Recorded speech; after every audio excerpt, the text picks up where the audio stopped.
Welcome to Place and Experience. Indulge your senses with immersive game titles. Boost the excitement with our engaging promotional tools and generous network promotions. Be in control with XI Viewboard Management Tool and experience seamless gameplay powered by X Platform. Enjoy Place and Experience as our partners do in over 20 regulated markets. And get ready to go big. Big play is on. Placent. Well, there you have it, and we are live once again here at the Next.io Weekly News, bringing you the biggest headlines of the week, whether you want them or not. It's me, Conor Mulhare, your regular host, and as you may notice, my regular co-host, Mr. Nico Jansen, is an international jet setter and high-flying businessman, and so today, unfortunately, he's not going to be able to join us. But we mustn't cry, we mustn't worry, because he has been replaced for today by one of the very best in the business, one of the top reporters, breaking stories and breaking hearts all over the iGaming sector. It is, of course, our senior reporter, the one and only Mr. Zach Thomas-Ako. Zach, good afternoon. How are you? Oh, you're on mute. That's how you are, you see. Bit of technical difficulties just to kick us off. Sorry about that. Yeah, it's all a bit new to me. Yeah, I'm doing great today. I mean, it's bloody freezing in London. It feels like 1st September hit, and that's all the summer. It's all over. But yeah, I'm doing very well, thanks. How are you? Good. I'm very well, thank you. Indeed, you're quite right. It's grey and miserable and cold in London.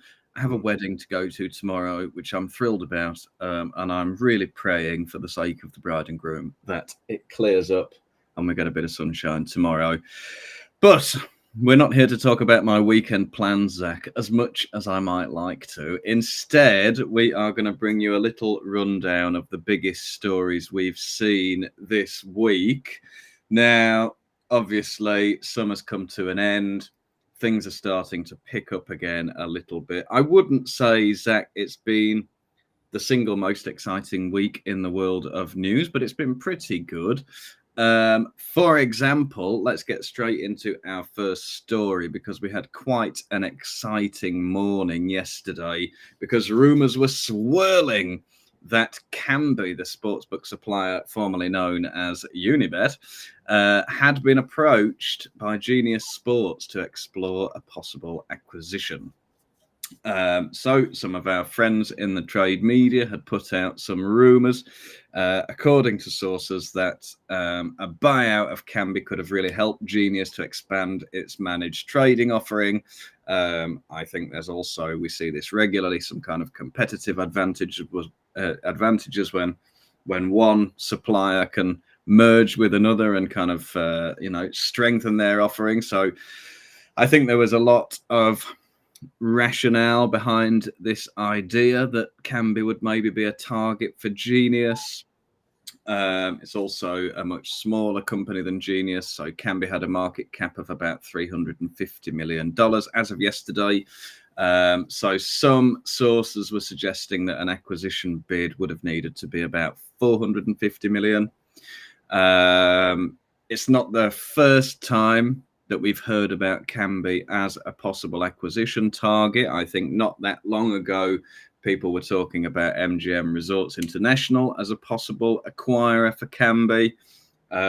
Obviously, in this emerging world, especially in the US, this emerging world of sports betting, there is some appetite to bring technology like Kambi's in-house and have that sportsbook tech. So there's been a few different potential acquirers cited, some suppliers, some operators. And as you will see, I'm going to ask our producer to put a quick image on the screen for our viewers on LinkedIn, Twitter, and YouTube.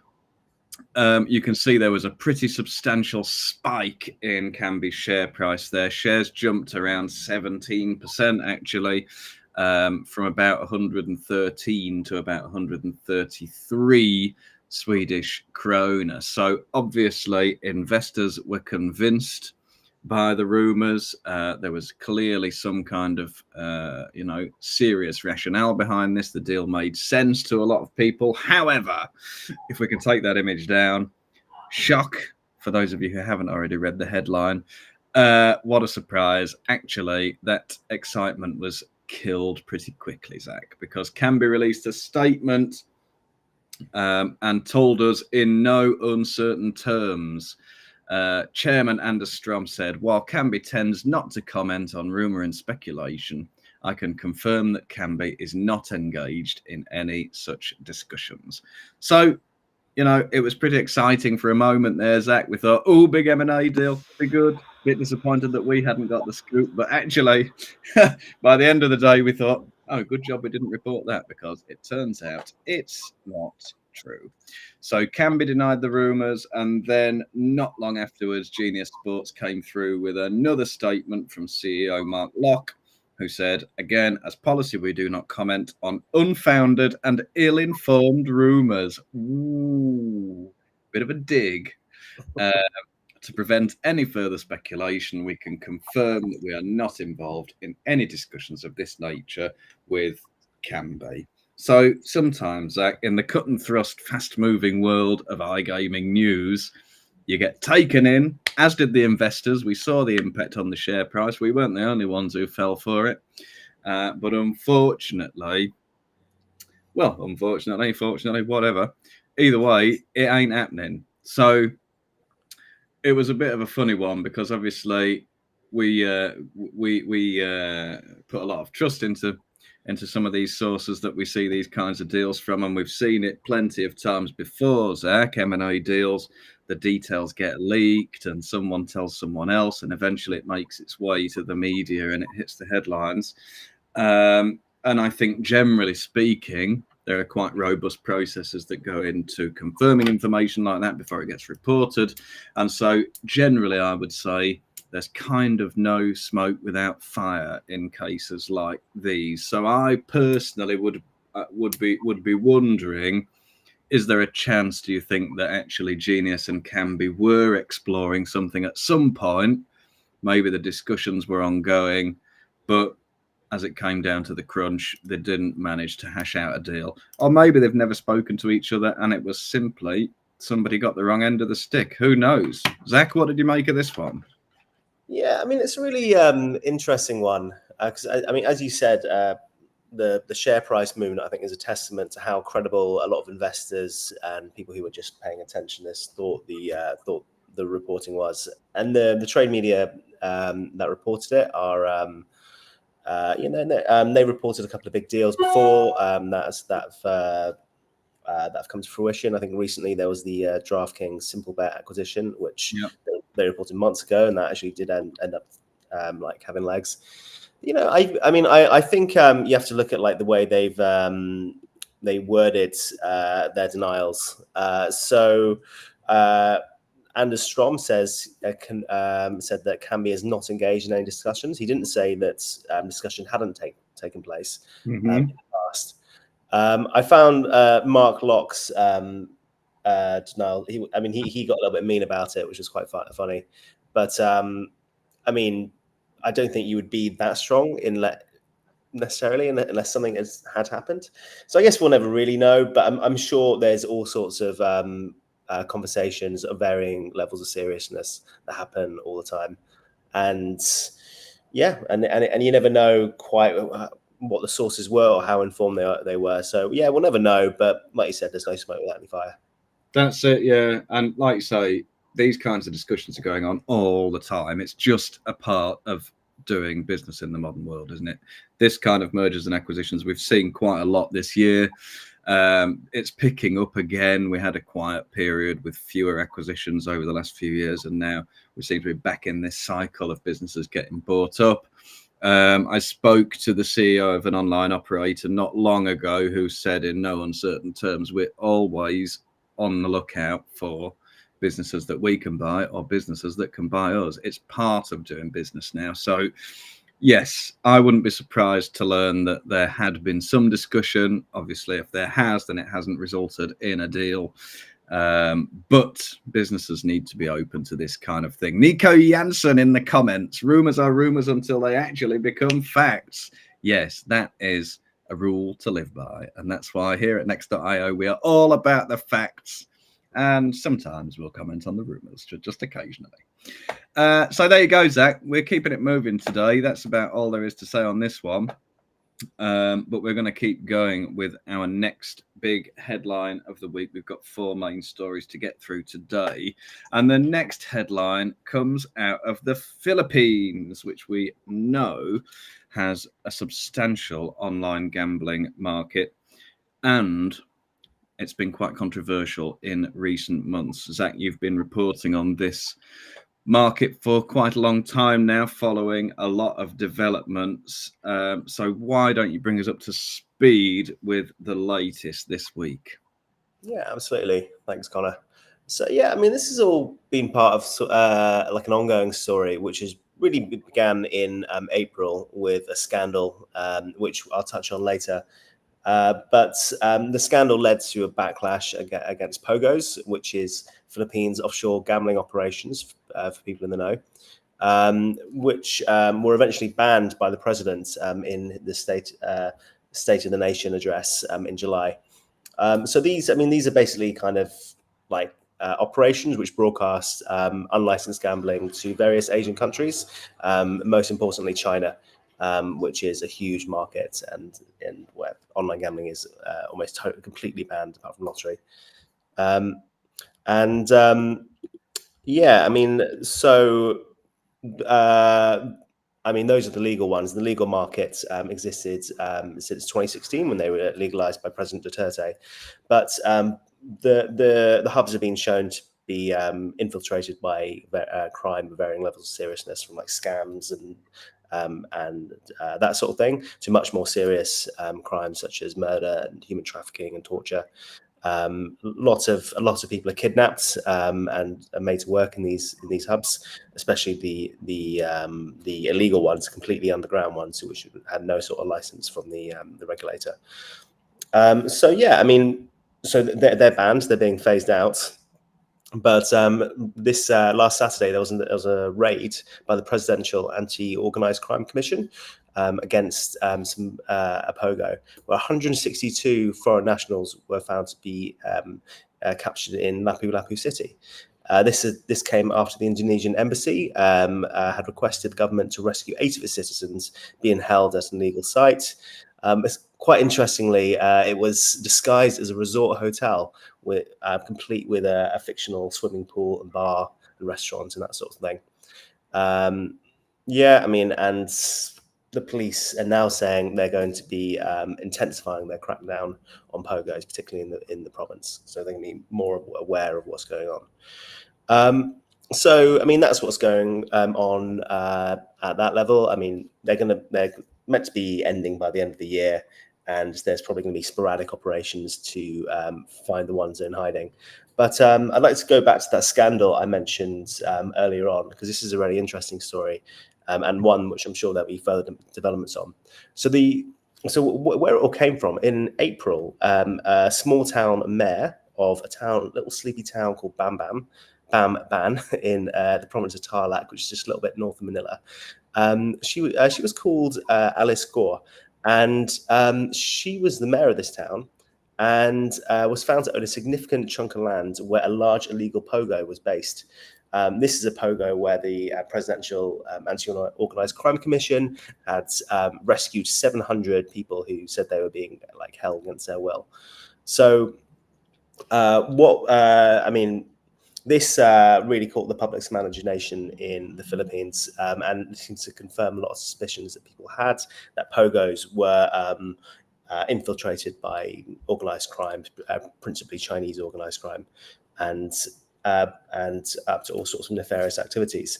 But where it gets really strange is there were a series of investigations. She was called to testify in front of the Senate, something she actually refused to do, which led to the first warrant in her arrest. But she was found to have all these inconsistencies in her background. So no one quite knew where she was from. There was her name. She didn't speak the local language. She spoke Tagalog, which is quite common there, but not the one that was actually used in the town. There was very scant records of where she came from. She had no apparent childhood friends. And this led to a number of accusations that what she was really doing was spying on behalf of the People's Republic of China, being like a Chinese secret agent, which is all very James Bond and much more exciting than what we normally talk about in gambling trade media. But so she disappeared. The Senate was after her, and then the president eventually intervened. And started an international manhunt. So that manhunt ended on Wednesday after she was arrested in Indonesia, just near Jakarta, where she'd apparently gone across 4 countries on the way out. The president, this is the level of how big it is in the Philippines, released a statement on Facebook calling the arrest a warning to those who attempt to evade justice. Such is an exercise in futility. The arm of the law is long and it will reach you.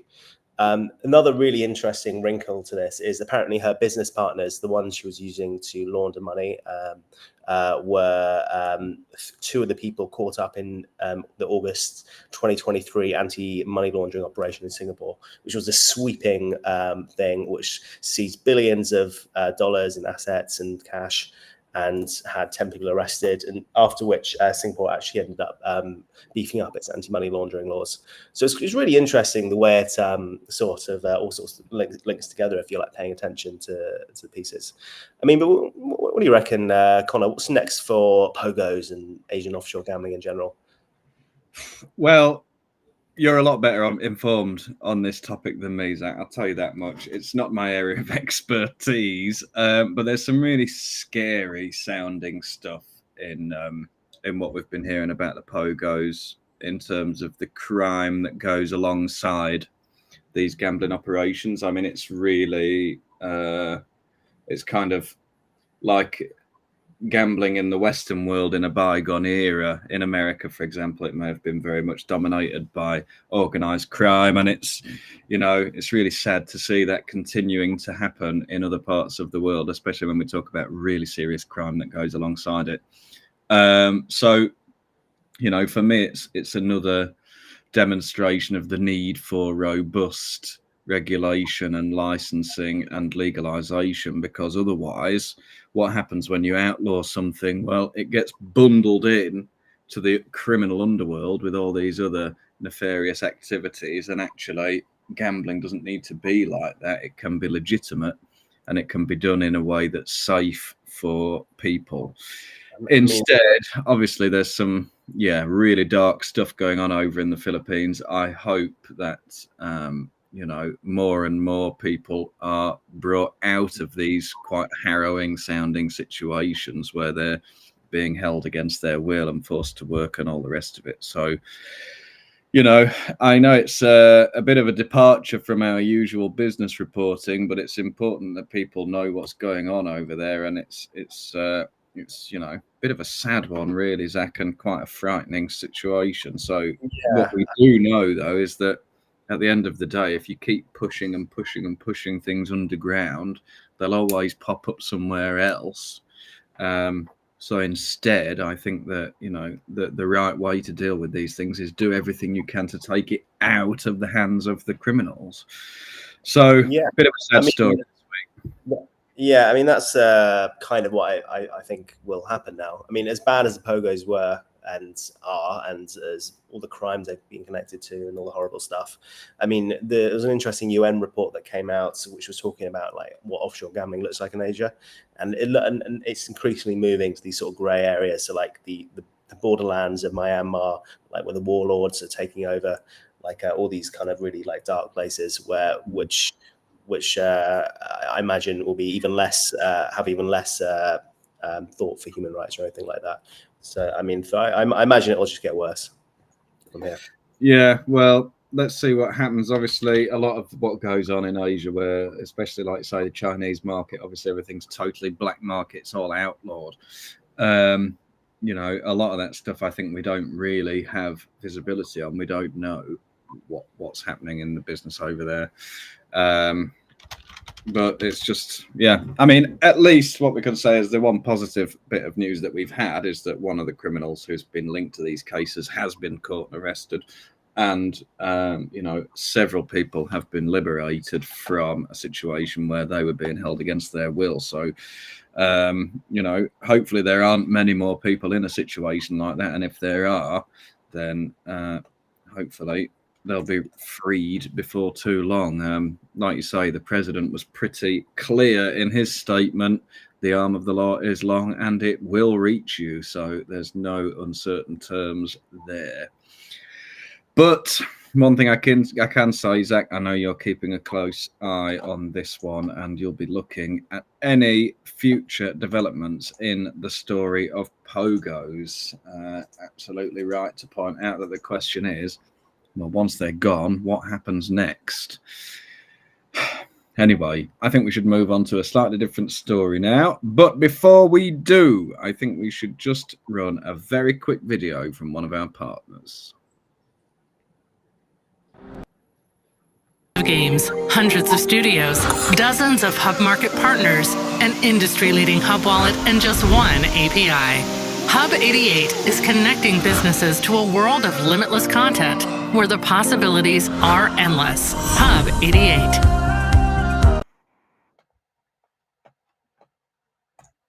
Well, there you have it, and thank you to Hub 88 for sponsoring this episode. Now, let me just give a quick shout out to Ludda on YouTube, who asks if we have any news on Evolution regarding the strike in Georgia. Yes, we do. Go to next.io and take a look at our latest article about the escalations going on in Georgia. We're following that one very closely. Shout out to our colleague Sonia, who is in contact with people on the ground in that strike, and of course in contact with Evolution itself for its response. So go and take a look on next.io. Just type Evolution into the search bar and it will come up.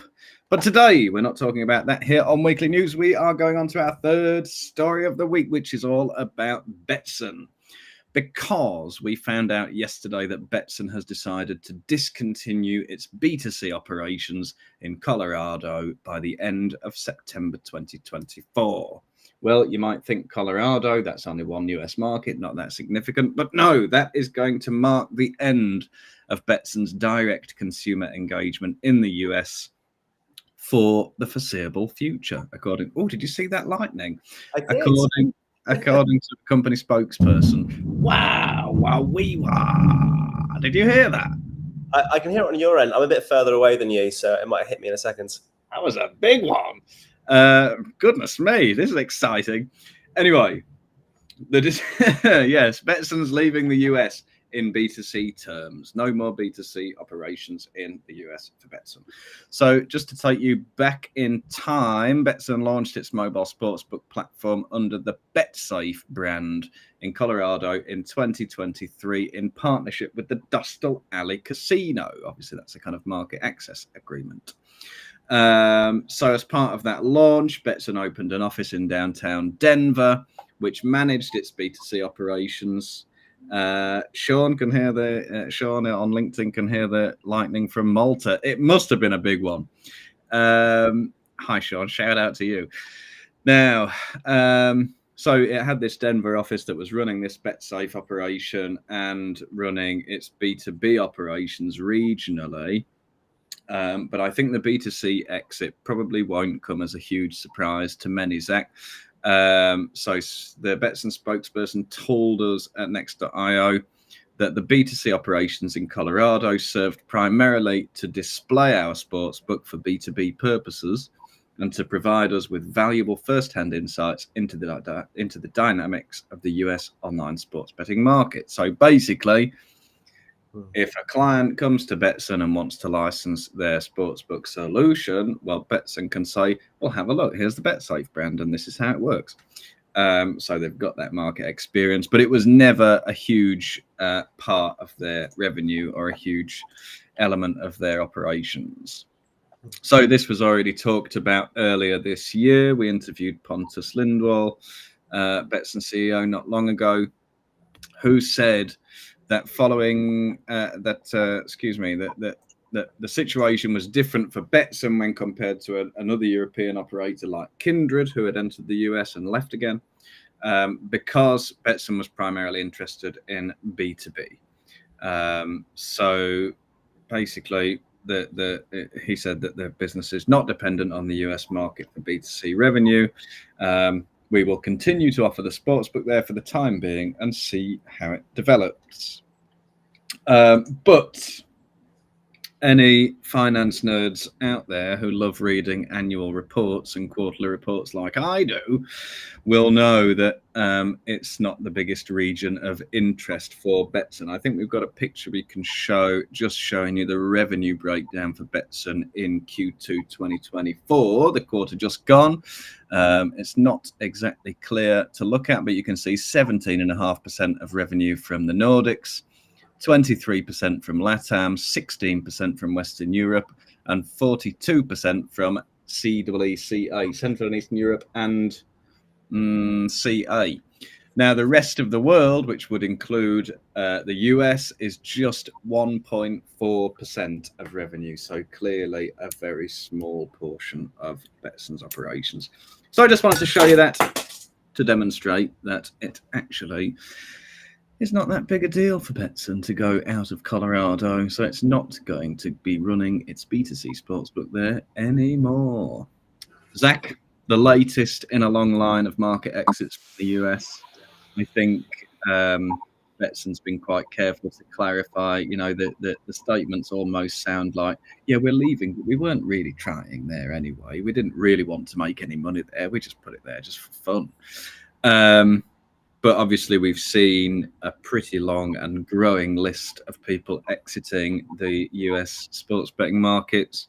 We've got an effective duopoly with a little bit of competition from BetMGM, a little bit of competition from ESPN, a little bit here and a little bit there. But you have this long tail of operators scrabbling around in the dirt for 1 or 2% of the national gambling revenue. So basically, it's a hard market to get into and prosper, obviously, very highly competitive. So, Zach, I take it you weren't surprised to hear that Betsson was exiting. No, I mean, they're not known as the largest operator by market share, are they? I think, when I first heard that Betsson were going to be going in mainly on the B2B side, I thought that was an interesting strategy. I mean, it doesn't look like it's also done particularly well because they haven't got a single B2B sportsbook customer. And I'm not certain how optimistic they are to get more sportsbook customers, to find a sportsbook customer, because I mean there's only less and less people in the market, and the really big operators, they're developing their own tech. So I mean it's a little bit questionable to me what the plan is there, which is maybe kind of the rationale for sort of winding down what they bet safe in the first place. Yeah, and it just, it's just, I mean, it's the US market. You have all these states, the ones, only some of them are licensed. It's enormously expensive. The marketing costs are high. Everything's really high, really expensive. And it's just what everyone says. It's just very, very unprofitable to do. Even if you're quite a big operator. If you're a very small operator generating very little revenue from the whole thing, or for example you're displaying your sportsbook purely for your B2B purposes, then it's there's not really much point being there.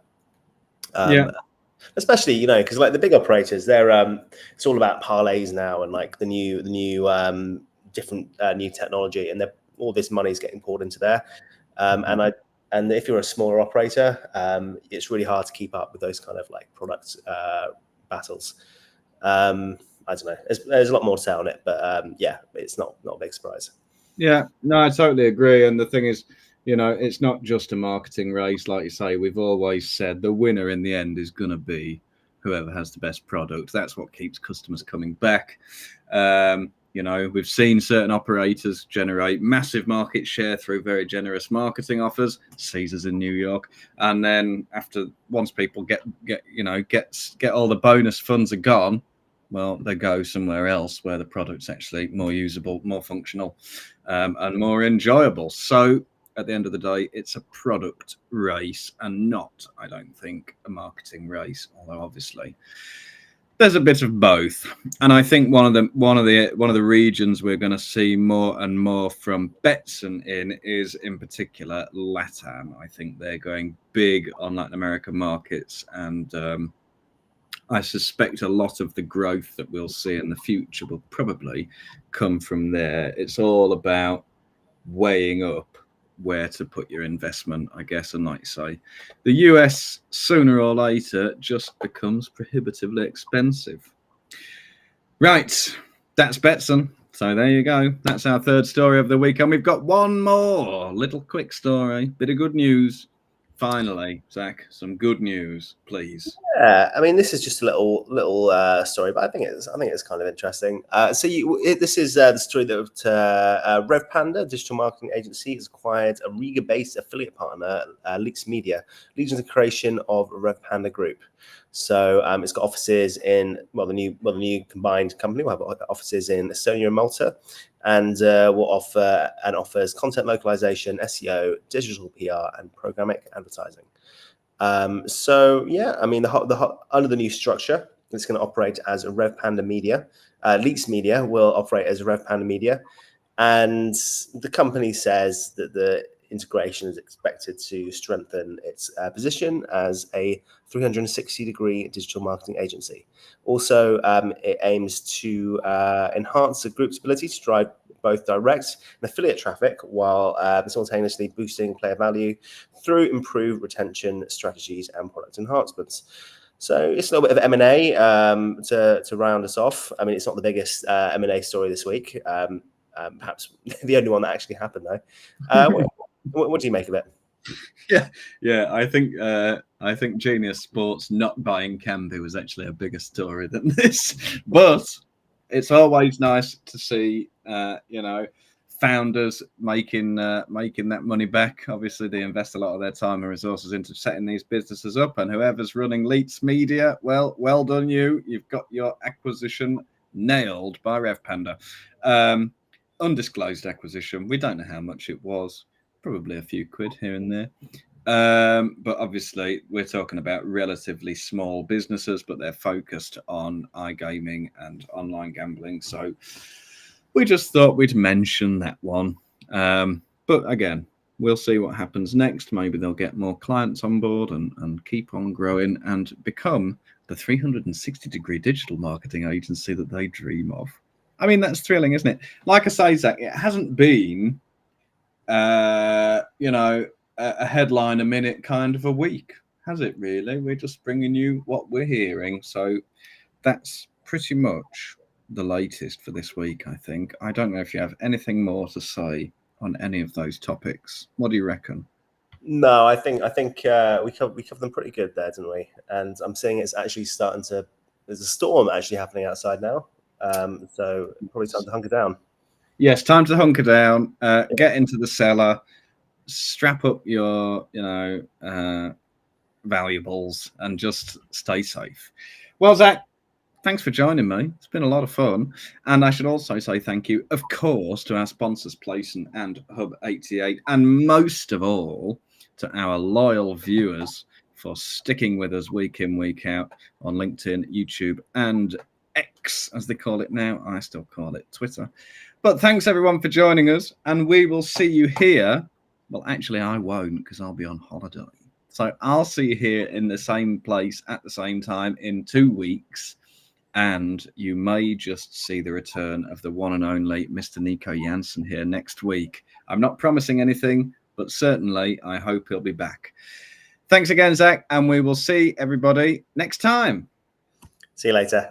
Bye.